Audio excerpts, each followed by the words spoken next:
குதித்து வருவான். நேரமாக எழுந்து விடு பாப்பா, அம்மா சொல்வதை கேளல்.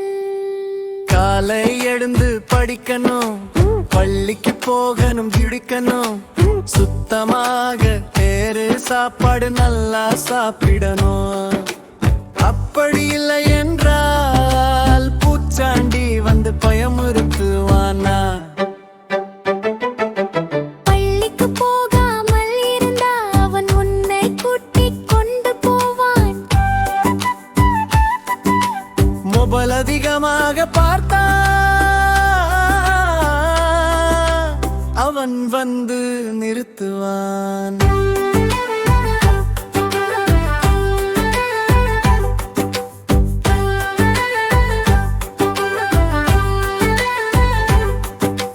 மாலை நேரம் விளையாடு, ஆடி பாடி மகிழ்ந்திரு. இரவு சீக்கிரம் தூங்கணும், காடே இல்லது என்றால் கனவில் வருவான். பூச்சாண்டி காட்டு பக்கம் போவான். அங்க எல்லா விலங்குகளும் பயந்து ஓடுவாங்க. ஆனா பாப்பா மட்டும் பயப்பட மாட்டாளும். அவள் தைரியமாக அவனிடம் போவாள். பூச்சாண்டி நல்லவன்தான், பாப்பாவுக்கு உதவுவான்.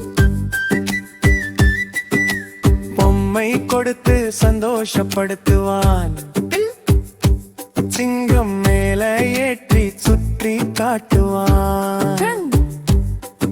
இது எல்லாம் ஒரு கனவுதான். அம்மா பக்கத்தில் பாப்பா தூங்குகிறார்.